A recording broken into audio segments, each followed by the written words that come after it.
Hello dear friends, स्वागत है आपका आपके यूट्यूब चैनल जमरे एजुकेशन पॉइंट में। हम लेके आए हैं रैपिड रिवीजन क्लासेस, जिसमें हम सीरीज 1 डिस्कस कर चुके हैं। जो 75 नंबर के जो प्रश्न होते हैं उसी के ऊपर आधारित लेके आए हैं। ठीक है, जो प्रीवियस एक सीरीज डिस्कस कर चुके हैं, आज सेकेंड सीरीज में ऐसे क्वेश्चंस को शामिल किया गया है जो बहुत ही महत्वपूर्ण होने वाले हैं आपके होने वाली लैब टेक्नीशियन, लैब असिस्टेंट की एग्ज़ाम्स में। ठीक है, देखो, जो मेहनत करता है किस्मत भी उसी का साथ देती है। ठीक है, मेहनत से ही जो असफलता का मार्ग है वो सफलता में परिवर्तित हो जाता है। ठीक है, चलिए, तो मेहनत करते रहना है, बाकी जो होगा वो देखा जाएगा, घबराना नहीं है, बी कॉन्फिडेंस। ठीक है, तो आज हम डिस्कस करने वाले सेकेंड सीरीज। तो जिन्होंने अभी तक चैनल को सब्सक्राइब नहीं किया है वो चैनल को सब्सक्राइब कर लें। ठीक है, चलिए आज हम डिस्कस करते हैं सीरीज 2। तो एक आपके एनालाइज या आपके ब्रेन टेस्ट के लिए आप आंसर कर सकते हो। ठीक है, बहुत ही एकदम मज़ेदार क्वेश्चंस हैं। चलिए, तो इसका आंसर करेंगे सभी लोग। The solution used fix the Pep smear. ठीक है, जो हम साइटोलॉजी में हम एक पेप स्मीयर यूज़ करते हैं, उसकी जो पेप स्टेनिंग, ठीक है, पेप निकोलाउ स्टेनिंग यूज़ करते हैं, उसका जो स्मीयर होता है वो किस चीज़ से फिक्स करते हैं। ठीक है, एक पेप स्मीयर को ठीक करने के लिए या ठीक है ठीक मतलब फिक्स करने के लिए उपयोग किया जाने वाला समाधान कौन सा है? फॉर्मलिन है, जाइलिन है, सलाइन है या साइटो स्प्रे है? तो सभी लोग हम बिना टाइम वेस्ट किए फटाफट कमेंट्स में बताएंगे आपका ब्रेन टेस्ट किए, क्योंकि इस तरीके से क्वेश्चन आएंगे तो आप किस तरीके से उसको सोल्व कर पाओगे। ठीक है, बस सामना करना है। बहुत ही मज़ेदार क्वेश्चंस होने वाले हैं, सारे के सारे क्वेश्चंस एक से बढ़कर एक लेके आए हम। और जितने भी हमने अभी तक लेक्चर डाले उनसे भी थोड़े डिफरेंट टाइप के क्वेश्चंस पूछे हैं, जो और भी आने योग्य हैं, उसी प्रश्नों को शामिल किया गया है। तो चलिए स्टार्ट करेंगे कि इसका जो राइट आंसर है, ठीक है, क्या होगा? फॉर्मलिन होगा, जाइलिन होगा, सलाइन होगा या साइटोलॉजिकल स्प्रे? ठीक है, जो फॉर्मलिन है वो भी बिल्कुल हम एक फिक्सेटिव के तौर पे यूज़ करते हैं, लेकिन ठीक है यहाँ पर उसका उपयोग नहीं किया जाएगा, वो किसी ऑर्गन को फिक्स करने के लिए होता है। ये तो एक स्मीयर होता है, स्लाइड स्मीयर। ठीक है, जो कोई भी गायनिक वगैरह उसको स्लाइड को लेती है, जो वेजाइनल जो भी स्वेब है वहाँ से हम कंडक्ट करते हैं, स्मीयर बनाते हैं। ठीक है, तो जाइलिन तो हमारा क्लियरिंग एजेंट है। स्लाइन क्या है? नॉर्मल स्लाइन है। ठीक है, चलिए, तो जो इसका राइट आंसर है हमारा डी, इसका राइट आंसर होने वाला है। जो साइटोलॉजिकल स्प्रे है उससे हम पेप स्मीयर को फिक्स करते हैं। ठीक है, तो नाम से भी साइटो स्प्रे, क्योंकि साइटोलॉजिकल स्टेनिंग होती है, जो पेप निकोला स्टेनिंग है वो साइटोलॉजिकल स्टेनिंग है, इसलिए उसी के नाम पे बना है साइटो स्प्रे। ठीक, तो कन्फ्यूज़न नहीं होना है, बहुत मज़ेदार क्वेश्चंस होने वाले हैं। ऐसे क्वेश्चन लेके आए हैं जो आने योग्य हैं, इससे रिलेटेड क्वेश्चन तो बिल्कुल भी नहीं आएंगे। अगर ये नहीं आएंगे तो फिर क्या आएगा? ठीक है, फिर तो कुछ बात ही कुछ अलग हो जाएगी। चलिए, इसका आंसर बताएंगे। Which on the following bacteria can caused glomerular nephritis और FR? ठीक है, फिल्ट्रेशन रेट। निम्नलिखित में से कौन से बैक्टीरिया है जो ग्लोमेरुलर नेफ्राइटिस या FR का कारण बनता है या वहाँ इन्फेक्शन करता है? ठीक है, तो Staphylococcus aureus, Streptococcus pyogenes, Staphylococcus epidermidis या स्ट्रेप्टोकोकस निमोनियाई? तो सभी लोग इसका फटाफट आंसर करेंगे, फिर हम इसको बताएंगे कि किस तरीके से हम इसको सोल्व कर पाते हैं। बहुत इजी क्वेश्चन है। ठीक है, माइक्रो तो हमें इजी लगता है क्योंकि माइक्रोबायोलॉजी तो रग रग में चलता है। ठीक है, तो बहुत ही इजी क्वेश्चंस लगता है क्योंकि हम उसको एकदम वो दिमाग में बैठ चुका है। ठीक है, तो आपको भी इस तरीके से दिमाग में बिठा लेना है।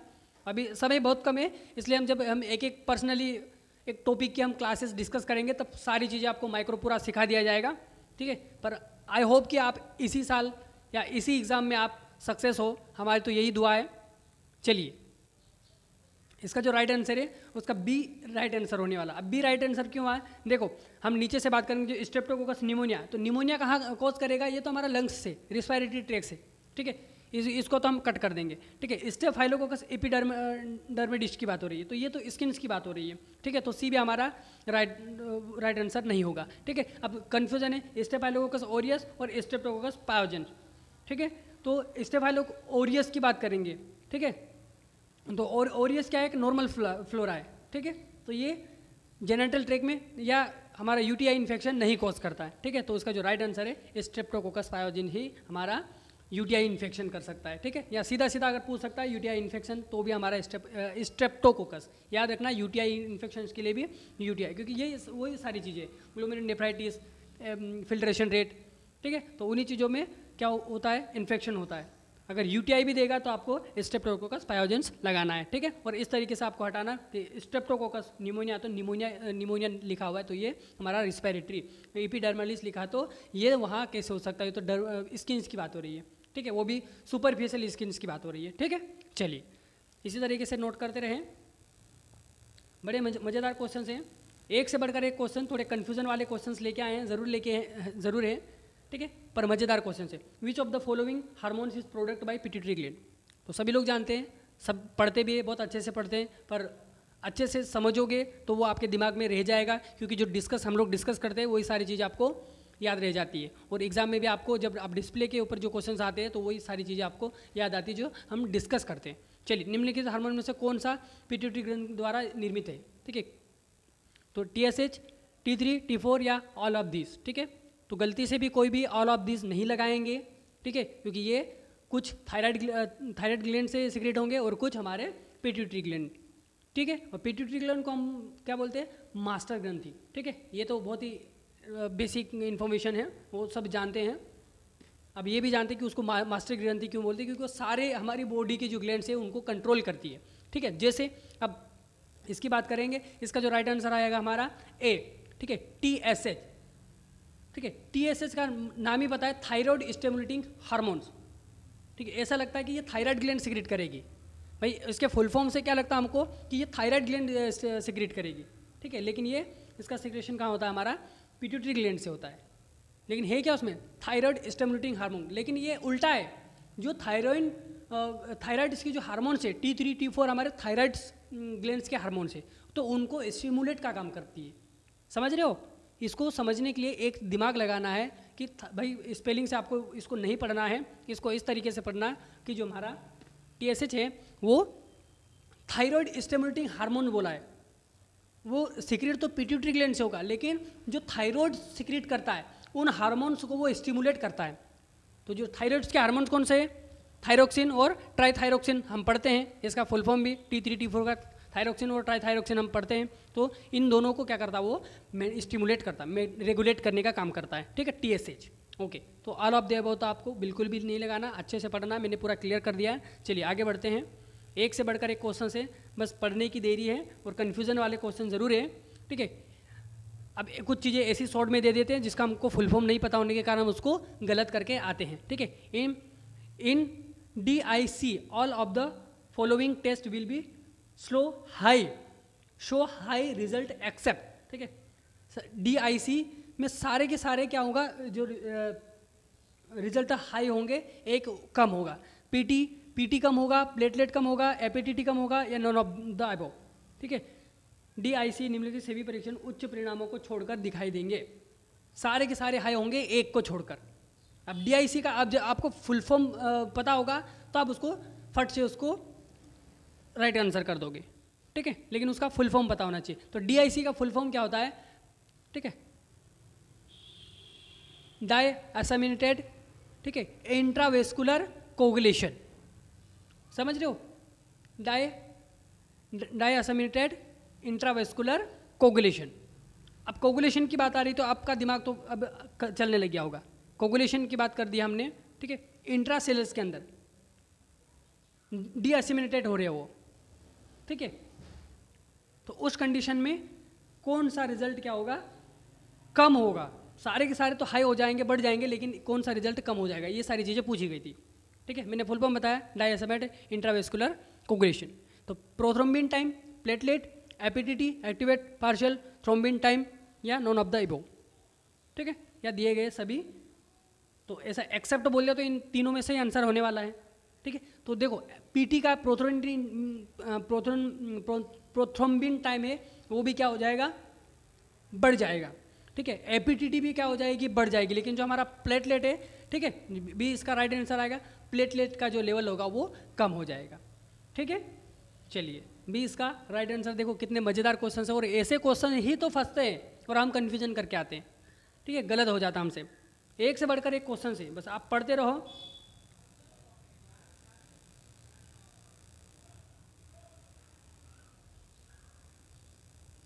चलिए देखो, 3 type of ketone bodies include the acetoacetic acid, acetone and एक और कौन सा है।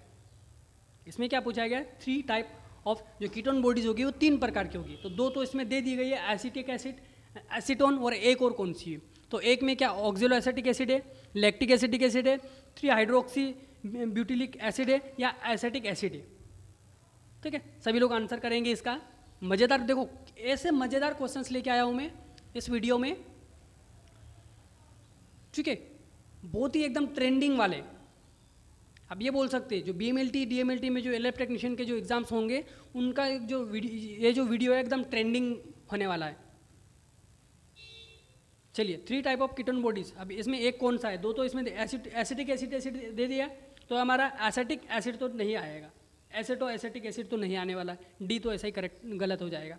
ठीक है, क्या ऑक्सिलो एसिटिक एसिड होगा, लैक्टिक एसिड होगा, या 3 हाइड्रोक्सी ब्यूटाइक एसिड। तो हम पढ़ते हैं कीटोन बॉडीज के 3 कौन कौन। एसिटिक एसिड होता है, एसीटोन होता है, और ब्यूटिक एसिड होता है, ब्यूटीफुल वाला। ठीक है, ब्यूटीफुल से याद रख सकते हो। तीसरा, तो इसमें देखो, उसमें पूरा नाम दे दिया। इसको हम 3HB बोलते हैं। क्या बोलते हैं इसका शॉर्ट फॉर्म, इसका क्या है, 3HBC, 3HB है ऐसा। लेकिन जब हम लिखते हैं ना तो 3HB ही लिखते हैं इसको, लेकिन पूरा जब पढ़ते ना तो 3 हाइड्रोक्सी ब्यूटालिक एसिड। ठीक है, तो सी इसका राइट आंसर है। ठीक, मज़ेदार क्वेश्चन है, कीटोन बॉडीज के ऊपर से बिल्कुल क्वेश्चन आते हैं, एक से बढ़कर एक क्वेश्चन है। आप लेवल बोले तो लेवल तो मैं आप सोच भी नहीं सकते हो, उस लेवल तक मैं पढ़ा सकता हूँ। आप अगर MMLT लेवल में डीपली क्वेश्चंस भी बोले तो हम वहाँ से पढ़ा सकते हैं। ठीक है, बट इतना वहाँ नहीं जाएंगे हम, वही लेवल हम डिस्कस करेंगे जो आने योग्य है। ठीक है, जो हमारे 75 क्वेश्चन, हमारा जो टारगेट है, ठीक है, लक्ष्य है, वो 75 क्वेश्चंस का है। ठीक है, चलिए, the degree that control result divided from unknown value और mean value is known as. चलिए, जिस डिग्री को एक नियंत्रित परिणाम या ज्ञात मूल्यों या मध्य मूल्यों से विचलित करते हैं, खालिस्तान के रूप में या के रूप में जाना जाता है। स्टैंडर्ड डिविएशंस, ठीक है, कोएफिशिएंट डिविएशंस, या मीडियन, या नोन ऑफ द अबव। ये चीज़ें समझने वाली चीज़ें, ये प्रैक्टिकल चीज़ें हैं। देखो, अब ऐसे क्वेश्चंस आ जाते हैं तो आप बोल दे कि ये तो हमने पढ़ा ही नहीं है, वो ये हमारे सिलेबस से बाहर है। सिलेबस से बाहर नहीं है, जो हम डेली प्रैक्टिकल काम करते हैं ये क्वेश्चन वहीं से बना हुआ है। ठीक है, तो ऐसे क्वेश्चन, बहुत सारे ऐसे क्वेश्चन आते हैं एकदम। ये जो वीडियो होने वाला है बहुत हेल्पफुल होने वाला है, आई रियली कि ये वीडियो बहुत हेल्पफुल होने वाला है। ठीक है, the degree that control result. अब इसमें पूछा गया है जो हम लैब में काम करते हैं तो उसमें हम लोग कंट्रोल लगाते हैं, तो कंट्रोल क्यों लगाते हैं, किसके लिए हम लोग कंट्रोल लगाते हैं। आज तक आपको किसी ने बताया नहीं होगा कि हम लोग कंट्रोल क्यों लगाए। रीडिंग सही आएगी इसलिए, बस इतना सबको पता है कि रीडिंग सही आएगी, लेकिन उसमें रियलिटी क्या है भाई। हम लोग हमेशा क्या करते हैं, नॉर्मल रेंज, हमारी जितनी भी बायोकेमिस्ट्री है, जितने भी टेस्ट है, ऑलमोस्ट टेस्ट हमारे नॉर्मल रेंज को, ठीक है, शो करता है।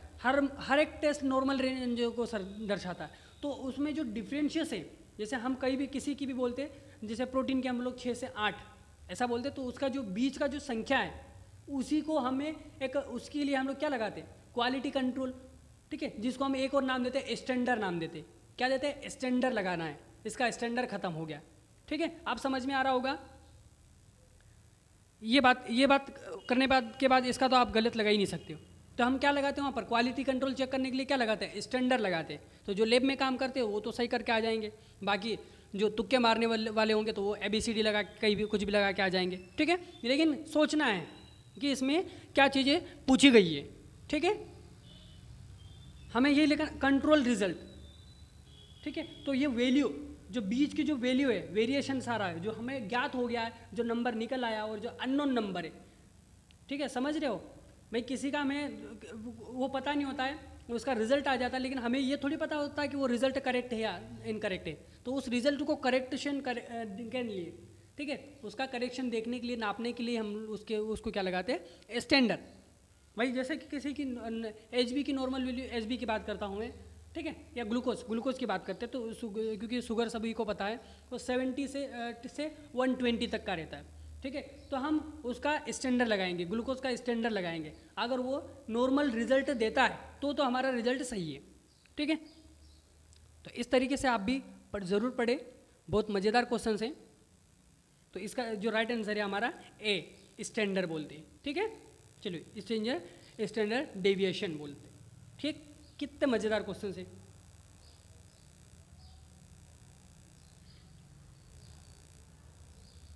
अगर किसी को अगर और भी फास्ट रिवीजन करना है तो हमने रैपिड रिवीजन एमसीक्यूज अपलोड कर दिए पीडीएफ के माध्यम से। तो आप जो हमारा पोस्ट डला हुआ है वहाँ जाके भी आप परचेस कर सकते हो और आपका जो फास्ट रिवीजन या रैपिड रिवीजन कर सकते हो। ठीक है, सारे की सारे वीडियो पीडीएफ अवेलेबल है वहाँ पर।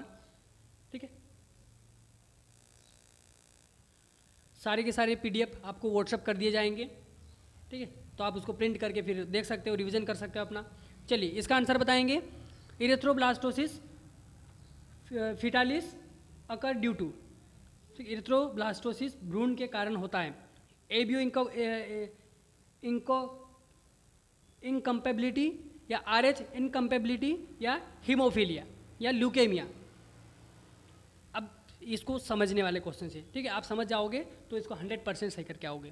पहले तो इसको समझना है, मैं यही क्वेश्चन से लेके आता हूँ। ठीक है, कि जो एक, क्योंकि इस तरीके से क्वेश्चन बनता है।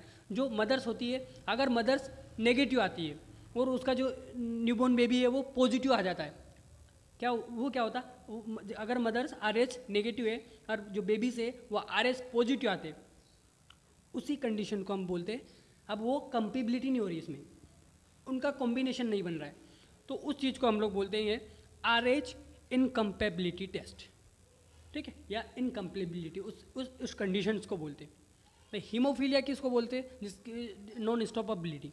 ल्यूकेमिया तो WBC की बात हो रही है। एबीओ, हाँ एबीओ में कन्फ्यूजन हो सकता है, लेकिन यहाँ पर जाती है हमारे RH ब्लड ग्रुप की बात होती है इसमें।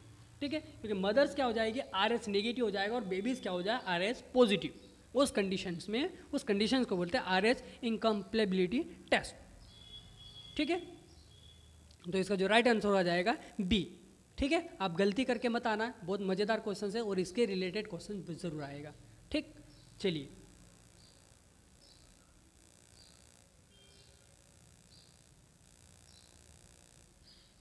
इसको आप पढ़ सकते हैं। One of the following enzyme also perform cardiac enzyme function. ठीक है, नीचे दिए गए एक कार्डियक एंजाइम परफॉर्म फंक्शन करता है। निम्नलिखित एंजाइम में से एक ने कार्डियक एंजाइम फंक्शन भी है, किया जाता है। तो एसिड फास्फेटेज, क्रेटिनिन, LDH या ALT। ठीक है, ये SGOTPT का ये रूप है। ठीक है, तो देख लेना, SGOTPT को ही अलग नाम से भी जाना जाता है। ठीक है, चलिए तो उसके हिसाब से अपन क्या आएगा इसका। ठीक है, तो इसके हिसाब से इसका C, लेक्टोक डिहाइड्रोजिनेस। ठीक है, लैक्टिक डिहाइड्रोजिनेस, जो कि हमारा कार्डियक प्रोफाइल का है। ठीक है, बाकी हम AST तो लीवर फंक्शन के लिए करते हैं। ठीक है, क्या किसके लिए, AST हम SGOTPT लीवर के लिए करते हैं, क्रेटिनिन हम रीनल फंक्शंस के लिए करते हैं। ठीक है, RFT या KFT के लिए करते हैं।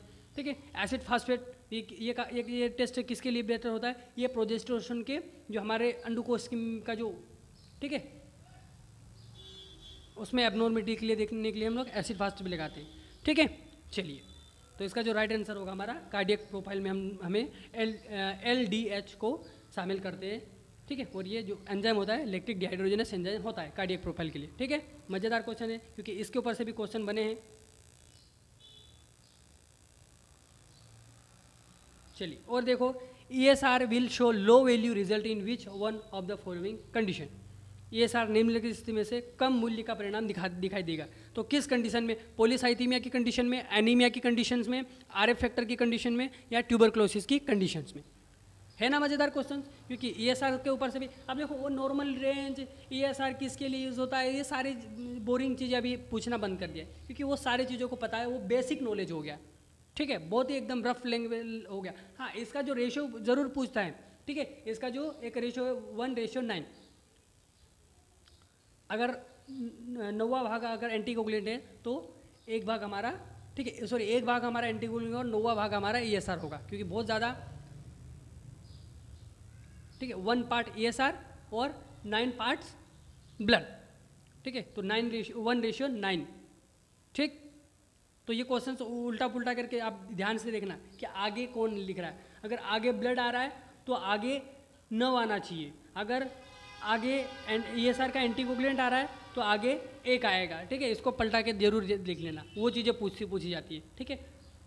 चलिए, और इसकी जो ट्यूब होती है वो ब्लैक कलर की होती है। तो ये कुछ चीज़ें हैं, बेसिक इंफॉर्मेशन आप देख लेना। इसका जो राइट आंसर है पॉलीसाइथेमिया, ठीक है, क्योंकि RBC का जो कंसंट्रेशन होगा बहुत ज़्यादा हो जाता है जब ESR वैल्यू लो हो जाती है, ठीक है। जब इरेथ्रोसेडिमेंटेशन रेट अगर कम हो जाएगा तो RBC का जो कंसंट्रेशन बहुत ज़्यादा मात्रा में हो जाता है, उस कंडीशन को बोलते हैं पॉलीसाइथेमिया, ठीक। चलिए,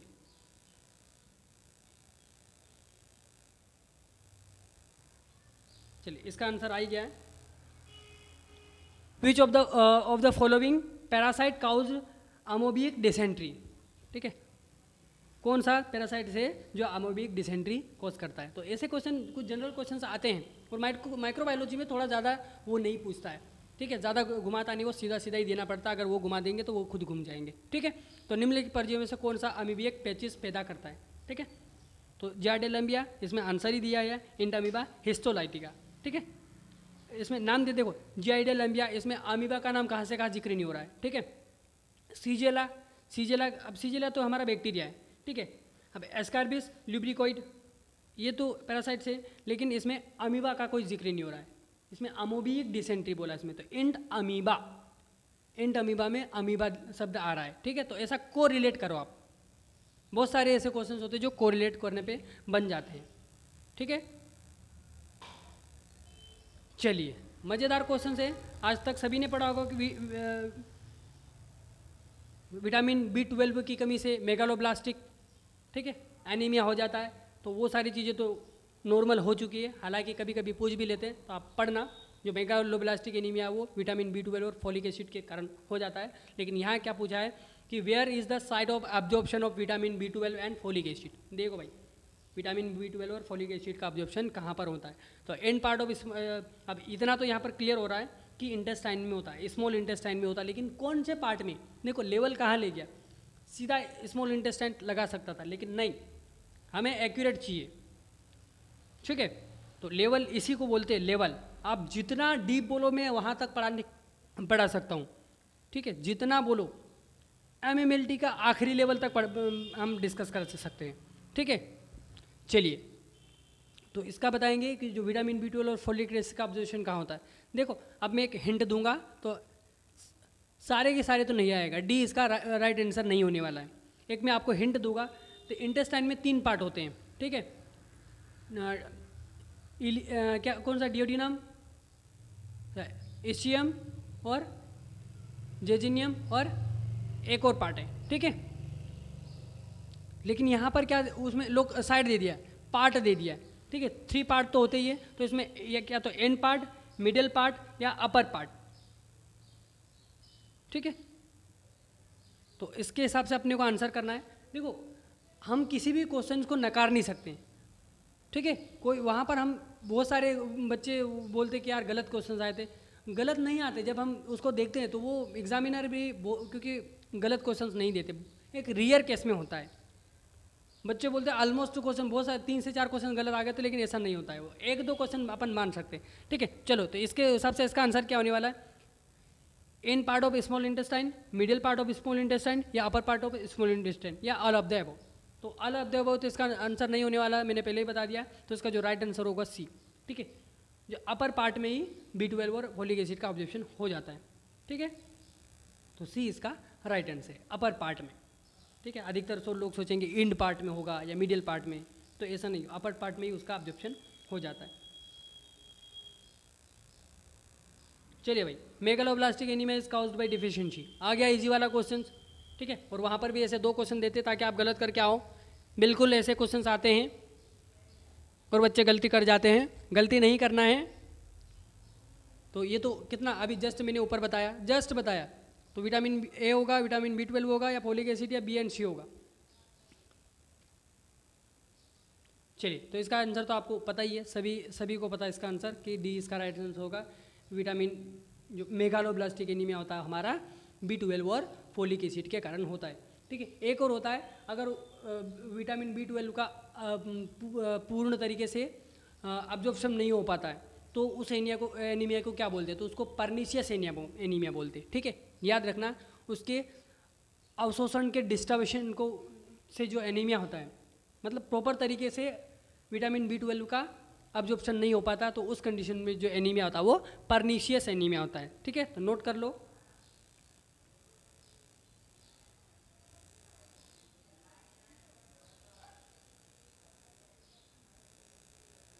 चलिए, विच of the following bacteria is gram negative, aerobic oxidase positive and motile road. चलो भाई, कितना मज़ेदार क्वेश्चन आ गया, बहुत सारी क्वालिटी, उसके सारे कैरेक्टर्स डाल दिया, बैक्टीरिया के सारे कैरेक्टर डाल दिया कि वो बैक्टीरिया ग्राम नेगेटिव भी है, ठीक है, एरोबिक ऑक्सीडेज भी है, ऑक्सीडेज पॉजिटिव है। ठीक है, वो बैक्टीरिया क्या है, ग्राम नेगेटिव बैक्टीरिया है, ग्राम पॉजिटिव बैक्टीरिया नहीं है, ग्राम नेगेटिव बैक्टीरिया, लेकिन जो उसका एरोबिक ऑक्सीडेज होगा वो पॉजिटिव होगा, और वो मोटाइल भी है और रोड शेप में होता है। ठीक है, तो वो कौन सा होगा, बिल्कुल वो बेसिलस ही है। ठीक है, बेसिलाई रोड शेप में होता है ना, तो बेसिलाई कौन सा होगा, इकोलाई होगा, प्रोटियस होगा, साल्मोनेला होगा, या ग्राम नेगेटिव बताना है, या स्यूडोमोनास होगा। मज़ेदार क्वेश्चन से। चलिए, तो हम चेक करते हैं, ज़्यादा समय बिल्कुल भी नहीं लेंगे, क्योंकि समय हमारे लिए एक एक सेकेंड हमारे लिए इतना बहुत कीमती है। ठीक है, तो इसका जो राइट आंसर है डी। ठीक है, स्यूडोमोनास का है हमारा ग्राम नेगेटिव बैक्टीरिया है, या एरोबिक ऑक्सीडेज पॉजिटिव है, और ये मोटाइल भी है। ठीक है, और ये रोड शेप में होता है। ठीक है, स्यूडोमोनास, ये इसीलिए मैंने सारी प्रॉपर्टी डाल दी, क्योंकि अगर स्यूडोमोनास के ऊपर से कुछ gram negative, aerobic oxidase positive, motile road ये पूछ ले तो आप लिख सकते हो। मैं जानबूझ के इतनी सारी चीज़ें डाली गई है ताकि आप इसके बारे में पढ़ सकते हो, क्योंकि स्यूडोमोनास क्वेश्चन आते हैं इससे रिलेटेड। चलिए, हर क्वेश्चन मज़ेदार होने वाले। Which one of following cells play a major role of humoral immunity. ठीक है, कितना मज़ेदार क्वेश्चन है। निम्नलिखित कोशिका में कौन सा ह्यूमरल इम्यूनिटी में एक प्रमुख भूमिका निभाता है, B cells, T cells, monocyte है, मैक्रोफेजेस। ठीक है, तो ये तो आप सभी लोग पढ़े हैं, जानते भी है। देखो, हम इतना जानते हैं कि बोन मेरो के अंदर ही बी सेल और टी सेल का फॉर्मेशन होता है।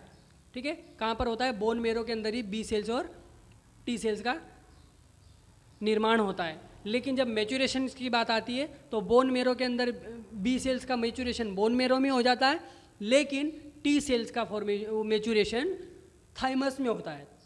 वो मैच्योरेशन होने के लिए कहाँ चली जाती है, वो थाइमस में।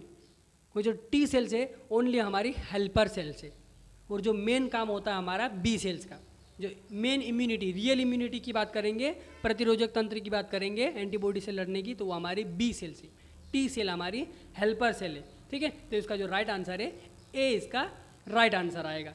ठीक है, टी सेल्स की बात आती है। ठीक है, B for bone marrow, T for thymus, याद रख सकते हो। दोनों का फॉर्मेशन बोन मेरो में होता है, लेकिन जब मैच्योरेशंस की बात आती है, ठीक है, बड़े होने पालने पोसने की, जैसे कि कृष्ण भगवान का जन्म किसने, उसको जन्मा किसने था, ठीक है, लेकिन उसको पालन पोषण किसने किया था, देवकी ने उसको जन्म दिया, और यशोदा मैया ने उसका पालन किया था। ऐसा ही सेम, ठीक है, कि दोनों को जन्म किसने दिया, बोन मेरो ने, लेकिन वो पालन पोषण की बात आ गई तो एक थाइमस में चले गया, T cell, T for thymus में चले गया, बी फॉर बोन मेरो। ठीक है, वहीं उसका मैच्योरेशन हो गया। ठीक है, और जो टी को हम लोग एक और नाम देते हैं हेल्पर इम्यूनिटी की का नाम देते हैं। ठीक है, मोनोसाइट ये क्या है, ये अग्रेनुलोसाइट है। मैक्रोफेजेस, एक तो ये मैक्रोफेजेस भी एक सेल्स होती है, ये हमारे जो फॉरेन सब्सटेंस उसका भक्षण कर जाती है। ठीक है, ये भी एंटीबॉडी का काम करती है, लेकिन ये यहाँ पर इसका जो राइट मेजर जो सबसे ज़्यादा इम्पोर्टेंट रोल प्ले करती है हमारी बी सेल्स। ठीक, चलिए,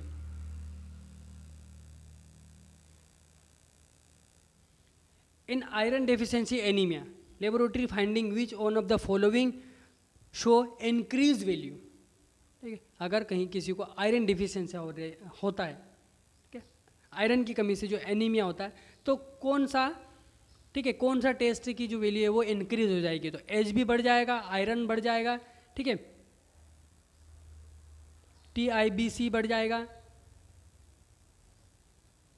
इसमें W था, टोटल WBC काउंट, ठीक है, वो स्पेलिंग मिस्टेक हो गई है उसमें, टोटल WBC काउंट बढ़ जाएगा या RBC बढ़ जाएगा, आयरन डिफिशियंसी की एनीमिया, ये या आयरन की मात्रा बढ़ जाएगी, ठीक है। तो सभी लोग फटाफट आंसर करेंगे या कमेंट्स करके बताएंगे कि इसका राइट आंसर क्या होने वाला है, ठीक है। तो इसका जो राइट आंसर है हमारा WBC, ठीक है। मैं आयरन की कमी हो रही तो RBC तो कम हो जाएगी, HB भी कम हो जाएगा, आयरन भी तो सोचने वाली बात है, आयरन तो इसका आंसर आएगा नहीं। हीमोग्लोबिन अगर एनीमिया हो रहा तो हीमोग्लोबिन और RBC तो कम होना ही होना है, लेकिन जो टोटल WBC हो जाएगी हमारी बढ़ जाएगी, ठीक है। तो C इसका राइट, सोचने वाली बात है। जैसे ये कुछ चीज़ें होते हैं तो हमारा एक बेसिक वहाँ उसी के अंदर उसका आंसर छुपा होता है, ठीक है। नॉर्मल हीमोग्लोबिन तो एनीमिया की कंडीशन में तो लो होगा, हीमोग्लोबिन लो होगा तो RBC भी तो लो होगी, ठीक है। और आयरन तो ऐसे ही कम हो जाएगा, तो टोटल WBC काउंट हो गया वो बढ़ जाएगा, ठीक है। चलिए ये सबसे मोस्ट और इम्पोर्टेंट क्वेश्चन है, क्योंकि इसके ऊपर से भी क्वेश्चन बनते हैं। Widal test is done for diagnosis of flagellar Salmonella bacteria which form, ठीक है। हम साल्मोनेला के लिए, ठीक है, टाइफाइड के लिए हम विडाल टेस्ट लगाते हैं, और जो कौन सा बैक्टीरिया कॉज करता है वो साल्मोनेला। तो यहाँ पर तीनों चीज़ें तो हमको मिल गई है, ये जानबूझकर ऐसा क्वेश्चन लेके आया हूँ मैं, क्योंकि विडाल टेस्ट किसके लिए करते हैं, टाइफाइड, और टाइफाइड कौन सा बैक्टीरिया करता है, साल्मोनेला। लेकिन अगर फ्लैजेलर साल्मोनेला आ रहा है, क्योंकि हम वहाँ पर दो चीज़ें करते हैं, ठीक है, एक हमारा O एंटीजन होता है और एक H एंटीजन होता है। तो आप यहाँ पर उसका राइट आंसर हमारा H आ रहा है, तो हम उनको क्या क्या नाम देते हैं मैं बताना चाहूँगा, क्योंकि वो क्वेश्चन आ सकता है, ठीक है। तो उसमें हमें देखो O एंटीजन होता है और एक H एंटीजन होता है। जो विडाल टेस्ट की एक स्लाइड होती है वाइट कलर की, उसमें काले कलर के घेरे होते हैं, तो उसमें मार्किंग होती है O एंटीजन और H एंटीजन, ठीक है। तो उसमें O आया तो कौन सा साल्मोनेला होगा, और H आया तो कौन सा साल्मोनेला होगा, ठीक है। तो अगर O वाला पॉजिटिव आता है तो साल्मोनेला तो टाइफाइड तो पॉजिटिव होगा, उसके साथ साथ में जो सोमेटिक है, ठीक है, अगर O एंटीजन पॉजिटिव आता है तो सोमेटिक साल्मोनेला बैक्टीरिया होगा, और वो नॉन मोटाइल होगा, ठीक है, सोमेटिक होगा, उसमें फ्लैजेला नहीं होगा। लेकिन हमारा जो H एंटीजन अगर पॉजिटिव आता है वहाँ पर, ठीक है, तो हम बोलेंगे फ्लैजिलर साल्मोनेला है, और वो मोटाइल होगा, ठीक है, क्योंकि जो फ्लैजिला है वो मोटाइल का काम करवाता है। तो फ्लैजिला का जो रिलेटेड है वो H एंटीजन से है, ठीक है, ऐसा बोलते हैं। जो H एंटीजन मतलब flagellar salmonella, O antigen positive मतलब सोमेटिक साल्मोनेला, ठीक है। तो मज़ेदार है ना, मज़ेदार क्वेश्चंस। तो आप इसको साल्मोनेला बैक्टीरिया की तरफ से साल्मोनेला S एंटीजन मत समझ लेना। चलिए एक से बढ़कर एक क्वेश्चन है भाई साहब, बहुत धमाकेदार क्वेश्चन है। अगर ये लेवल नहीं आया तो आप समझ जाना कि जो पेपर है बहुत टफ आने वाला। अगर इस तरीके से क्वेश्चन नहीं बने, इतना डिफिकल्ट क्वेश्चन पेपर नहीं आया, तो आप समझ जाना कि जो कट ऑफ है वो 50-55 पे होने वाला है। ST का तो 50-55 पे आ जाएगा, ठीक है। चलिए, if sample is taken in EDTA tube, which one of the following biochemistry test result will be affected, ठीक है। यदि हम EDTA ट्यूब में नमूना सैंपल लेते हैं, जो हमारे EDTA, ठीक है, इथाइलिन डायमंड टेट्राएसिटिक एसिड में हम सैंपल लेते हैं, तो जो बायोकेमिस्ट्री का टेस्ट कौन सा प्रभावित होगा, ठीक है, ग्लूकोज का टेस्ट प्रभावित होगा, यूरिया का टेस्ट, कोलेस्ट्रॉल का, या कैल्शियम का। चलिए इसका जो आंसर नोट करेंगे, आपके हिसाब से इसका क्या आंसर आने वाला है। चलिए लॉक करो कैन D, ठीक है, D इसका राइट आंसर होगा, क्योंकि हम बोलते हैं कि जो EDTA क्या चिलेटिन एजेंट है, ठीक है, तो उसमें क्या आता है, चिलेटिन एजेंट होता है जो हमारे कैल्शियम को बाइंडिंग कर जाता है, ठीक है। इसलिए हमारा जो कैल्शियम का जो रिजल्ट आएगा वो, ठीक है, गलत आएगा, फॉल्स आएगा, तो उसके रिजल्ट को प्रभावित करता है, क्योंकि EDTA चिलेटिन एजेंट है और वो कैल्शियम को बाइंडिंग कर जाता है, तो इसलिए कैल्शियम का रिजल्ट के ऊपर वो अफेक्ट करता है, प्रभाव पड़ता है, ठीक है। कैल्शियम राइट आंसर है।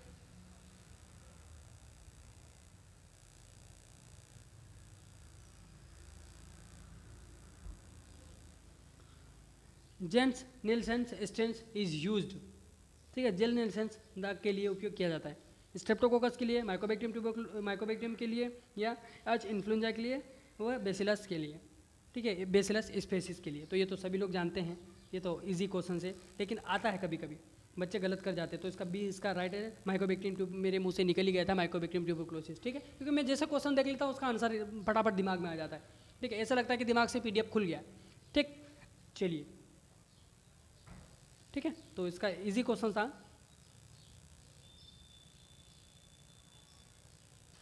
चलिए ऐसे क्वेश्चन में आते हैं, coefficient variations is calculated by which formula. ठीक है, जो हमने ऊपर स्टैंडर्ड लगाया था, ठीक है, इसमें लिखा हुआ है स्टैंडर्ड डेविएशन। ठीक है, वो उसका फॉर्मूला क्या है, पूछ सकता है, आ सकते हैं क्वेश्चन। ठीक है, अभी हमने ऊपर मैंने बताया कि स्टैंडर्ड डेविएशन का मतलब क्या होता है। ठीक है, अगर भूल गए होंगे तो वापस रिवाइज करके ऑप्शन देख सकते हो और पढ़ सकते हो। पूरा मैंने अच्छे से एक्सप्लेन किया कि SD का मतलब क्या था, स्टैंडर्ड डाइल्यूशन भी ऐसा हम बोलते हैं। वो तो डाइल्यूशन अलग वो हम बनाते हैं इसलिए डाइल्यूशन बोल देते हैं, लेकिन उसका जो रियल नाम होता है डेविएशन होता है। ठीक है, तो वो उसका फॉर्मूला कौन सा होगा, चलिए लॉक करते हैं। इसका जो फॉर्मूला है C इसका फॉर्मूला। ठीक है, स्टैंडर्ड इंटू 100 पर मीन्स। ठीक है, तो C इसका राइट आंसर होगा SD डिवाइडेड 100 बटे मीन्स। C इसका राइट आंसर होगा। चलिए, deficiency of vitamin A cause, भाई हमने ये पढ़ा था, ये क्या क्वेश्चन पूछ लिया, ऐसा हम घबरा जाते हैं। ठीक है, तो घबराना नहीं है इजी क्वेश्चन से। ठीक है, इतना मुश्किल क्वेश्चन नहीं है। हमने क्या पढ़ा था, विटामिन A की कमी से रतौंधी होता है, अब ज़्यादा से ज़्यादा ब्लाइंडनेस तक जाते हैं हम। ठीक है, लेकिन यहाँ तो कुछ और ही पूछ लिया है। जेरोपैथेमिया आएगा, हाइपोथायरॉयड, हाइपोथ्रोम्बियो, हाइपोप्रोथ्रोम्बिनेमिया है, या मेगालोब्लास्टिक एनीमिया, या परनिसिस एनीमिया। भाई एनीमिया तो नहीं होने वाले। ठीक है, इसलिए इसका तीनों आंसर गलत आ जाएंगे। ठीक है, एनीमिया कहाँ से होगा, विटामिन A की कमी से। ठीक है, परनिसिस एनीमिया तो हमारा B12 के अब्जॉर्प्शन के कारण होता है, मेगालोब्लास्टिक B12 और फोलिक एसिड के कारण होता है। ठीक है, हाइपोप्रोथ्रोम्बिया एनीमिया, हालांकि ऐसा कुछ होता नहीं, मतलब इसका भी जो मीनिंग होता है वो प्लेटलेट की कमी। हाइपो मतलब प्लेटलेट कम हो रहा है, तो इसका जो राइट आंसर है जेरोपैथेमिया। अब जेरोपैथी क्या मतलब, हमारा जो कलर विजन की जो कैपेसिटी है वो कम हो जाती है। ठीक है, हम प्रॉपर तरीके से कलर को नहीं पहचान पाते, उसी बीमारी को बोलेंगे जेरोपैथेमिया। ठीक, चलिए, बड़े मज़ेदार क्वेश्चन है। बेरी तो वो ब्लाइंडनेस तो अब रहा नहीं, लेवल आगे पहुंच चुका है। जो नाइट ब्लाइंडनेस अगर बीमारी ज़्यादा हो जाती है, आगे बढ़ जाती है, तो उस कंडीशन में हम क्या होता है, हमें कलर का ज्ञान नहीं हो पाता प्रॉपर तरीके से। ठीक है, हम कलर को प्रॉपर तरीके से नहीं पहचान पाते, उस बीमारी को बोलेंगे जेरोपैथेमिया। चलिए, ए इसका राइट आंसर है।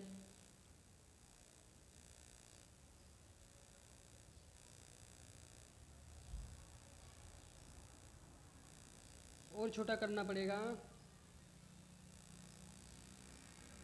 चलिए, what is the erythropoietin. Erythropoietin क्या है, it is secreted by kidney, stimulated the bone marrow of to produce RBC, या it release in response to hypoxia, या ऑल ऑफ द अबव।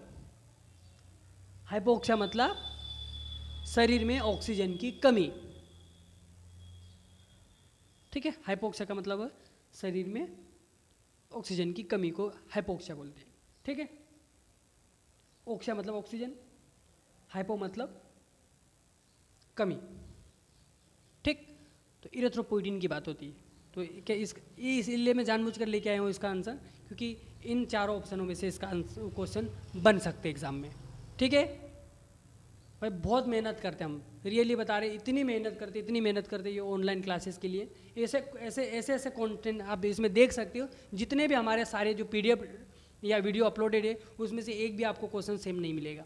ठीक है, कि हम फुल डबल रिपीट करके क्या करना है। ठीक है, इसलिए एक से बढ़कर एक क्वेश्चन, वही क्वेश्चन जो हमारे, क्योंकि हमारा जो टारगेट है वो 75 का। अब इतने क्वेश्चन करने के बाद भी आप एक जो आपके सामने जो एक सब्सक्राइब कर जो एक काले ब्लॉक में आता है, उसको आप वाइट नहीं करोगे तो फिर बुरा लगता है। ठीक है, तो फटाफट आप उसको सब्सक्राइब कर ले, तो हमें भी लगता है कि सपोर्ट मिल रहा है चैनल को। ठीक है, हम इतनी मेहनत करते हैं। चलिए, इसका जो राइट आंसर होगा वो ऑल ऑफ द अबव होगा। भाई इरेथ्रोपोइटिन की बात हो रहा है तो बिल्कुल ये सिक्रेटेड बाय किडनी, बिल्कुल इरेथ्रोपोइटिन मतलब किडनी सिक्रेट करेगी। ये स्टिमुलेट भी करेगा बोन मेरो को ताकि आरबीसी प्रोडक्शन अच्छे से होगा और क्या रिलीज इन रिस्पॉन्स भी करेगा, ठीक है, क्योंकि ऑक्सीजन कौन ले जाता है, आरबीसी में भर के ही तो ऑक्सीजन हमारे शरीर में पहुंचता है, तो उसको भी वो रिस्पॉन्स करेगा, ठीक है। तो इसका जो राइट आंसर है वो ऑल ऑफ द अबव, ठीक। चलिए इसका आंसर करेंगे, each of the following characters of correct about Ascaris lumbricoides except one, ठीक है। तो इसका तो जो राइट आंसर ही टिक गया है, ठीक है, बी इसका राइट आंसर है, ठीक हो गया उसमें ध्यान देंगे तो ज़्यादा हम क्वेश्चन ऑब्जेक्टिव को पढ़ के टाइम वेस्ट ना करते हैं, ठीक है, क्योंकि ये तो पढ़ने वाली चीज़ें हैं। क्योंकि इसके अंदर हो तो होगा क्या, इसमें ये क्या बोलते हैं, उसमें दोनों चीज़ें होगी, ठीक है, both dogs and cats are intermediate host Ascaris lumbricoides, तो उसमें दोनों नहीं होगा, ठीक है। बाकी जो उसका है कि ये निमोटोड होगा, बिल्कुल निमोटोड होगा ये, ठीक है। एस्कैरिक लुब्रिकोइड कैन बी काउज न्यूमोनिया, बिल्कुल कर सकता है।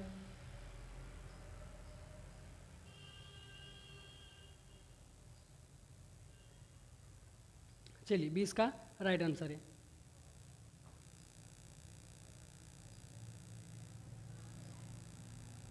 ये थोड़ा कन्फ्यूजन वाला क्वेश्चन है, लेकिन इसका आंसर आ गया तो देख लो, which type of cells is rapidly can be cause jaundice, ठीक है।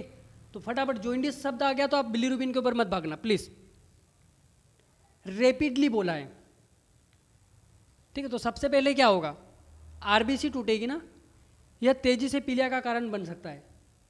तो कौन से कोशिकाएं हैं, कोशिका पूछिए, इसमें सेल्स पूछिए, ठीक है, समझ रहे हो।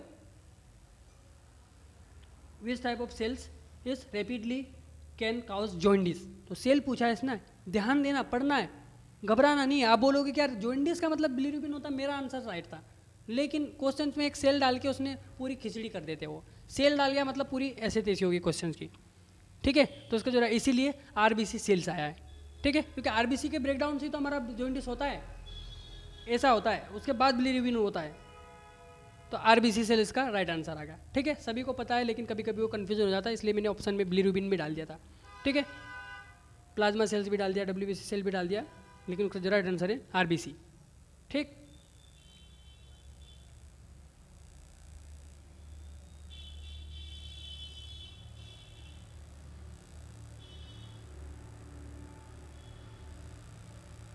चलिए इसका भी आंसर आ गया, ये और ये इजी क्वेश्चन था। काला आजार डिजीज काउज्ड बाय लिस्मानिया डोनोवानिया, सभी लोग जानते हैं, ठीक है। बाकी प्लाज्मोडियम तो मलेरिया है। चलिए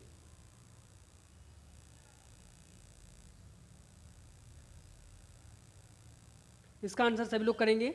when the myocardial infection will be happen will of the which of the following cardiac enzyme will evolute first, सबसे पहले कौन सा एंजाइम, ठीक है, हमें देखेगा, ठीक है। जब मायोकार्डियल इन्फेक्शन होगा तो निम्नलिखित में से कौन सा कार्डियक एंजाइम सबसे पहले ऊंचा करेगा, मतलब सबसे पहले दिखेगा, सबसे पहले डायग्नोसिस की जाएगी, तो कौन सा है, LTDH, CK, LST, ठीक है, AST,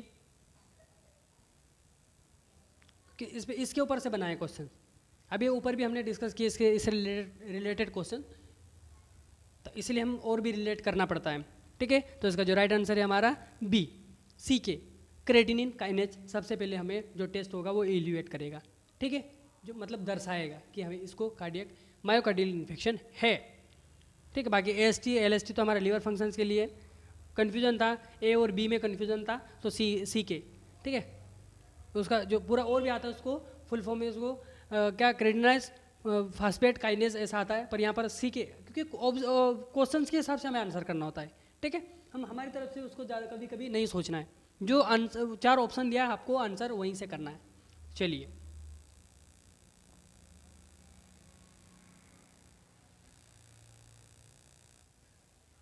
नेक्स्ट क्वेश्चन है हमारा, Casoni's test is used for the diagnosis of which parasite, ठीक है।